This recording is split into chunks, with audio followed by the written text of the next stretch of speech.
The James Wiseman trade is interesting because it's a little bit like, I think there's some serious parallels to the Trey Lance situation. The Warriors drafted this James Wiseman guy. He didn't play much at all in college. He needed time to play, didn't get it. They traded him. And he started putting up numbers for the Pistons, although the Pistons weren't winning. And I think a lot of Warrior fans were like, man, that was an awful trade, and the Niners better not make the same mistake with Lance. Well, I think there's some differences in this situation because Wiseman, frankly, I don't think would be helping this Warriors team. And I think Gary Payton is extremely important for this Warriors team. And that's all I really care about, because as long as they have Steph Curry and Draymond and Klay Thompson, they are legit contenders.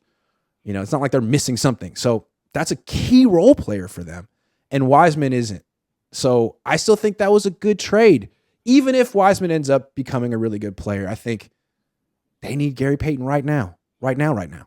Well, here's the thing is I wish they would have just re-signed Gary Payton and never let him leave in the first place and kept Wiseman. That's what I want, because I think Wiseman is going to be a good player. And you're right. He may not be the perfect fit right now on this run that the Warriors are trying to make, but he's elite. And, Looney, very underrated player, but if he goes down, the Warriors don't have a lot of size. Thankfully, Looney is very durable.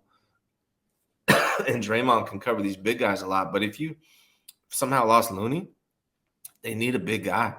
And Wiseman, he's not been a good defender, not been a good rebounder for how big he is.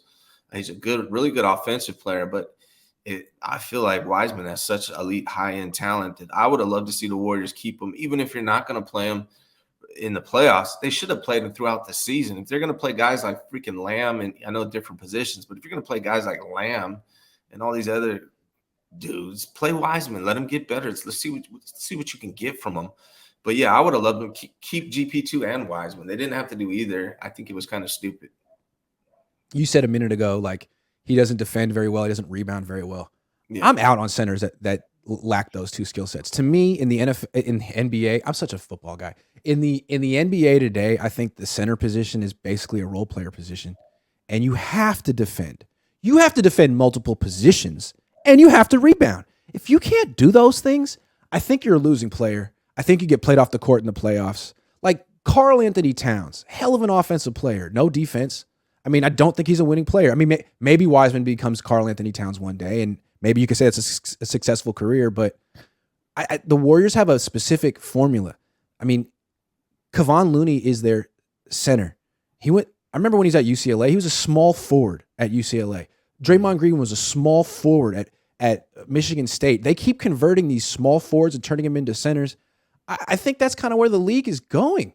You kind of have to be smaller, a 7-foot guy who doesn't rebound or defend, but needs a lot of shots. So you're not really a role player. You need the ball a lot, and you're not going to shoot a lot of threes.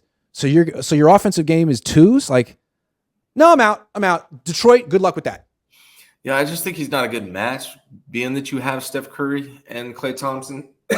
But I think if you take Steph Curry and Klay Thompson off the team, then the Wiseman would be very important for the Warriors. I think that's just how I see it. And, hopefully they'll last long. The good thing about Steph Curry, Klay Thompson is they're shooters. Their game can last forever, right? I feel like Kuminga is the player that will eventually give the Warriors everything that they hoped Wiseman would give them. And again, that's a small forward who's going to eventually end up being a center for them because he doesn't shoot and you don't really want him handling the ball. But in a pick and roll with Steph Curry, Kuminga has the hops. He could be, remember Sean Marion? We were kids.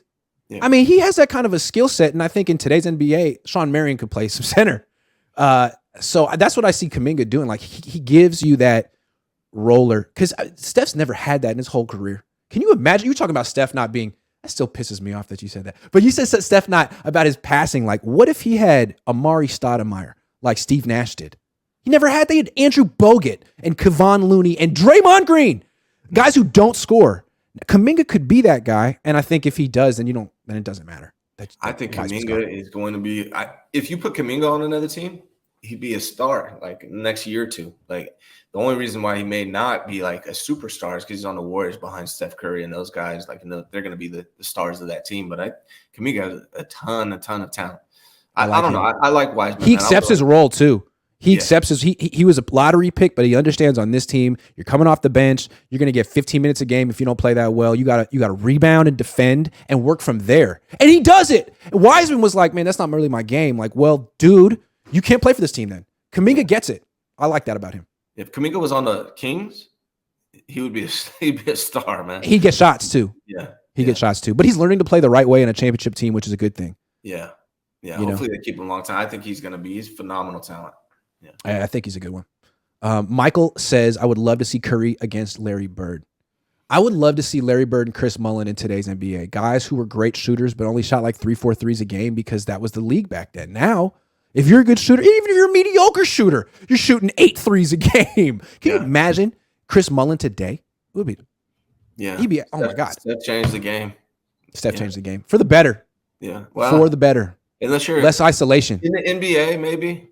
It's tough in the younger ages, because the thing about Steph Curry is he earned the right to take those shots. He put in the work, and he has the evidence to be the guy. But true. Jordan Poole did not earn the right to take those freaking shots. You got 7th graders who think they have the right to take those shots nowadays. So it's hard. Another thing I didn't like about 90s basketball, and this is me being a curmudgeon, is it was slow. It was slow, and it was very isolation oriented, as opposed to the 80s with the Showtime. And now, which is very much like a European style with the but it was very much there's a lot of isolation in the 90s. It was a much slower. It was a lot of walking the ball up the court. Now it's much more of a European style with the pick and roll and that kind of stuff. I think there was a lot more half court sets. Like they ran half court offense more. Back then. Yeah, low post, all that mid post, walking it up. It was the way it was back then. Yeah, it was great. It was great. The 90s in general were just phenomenal.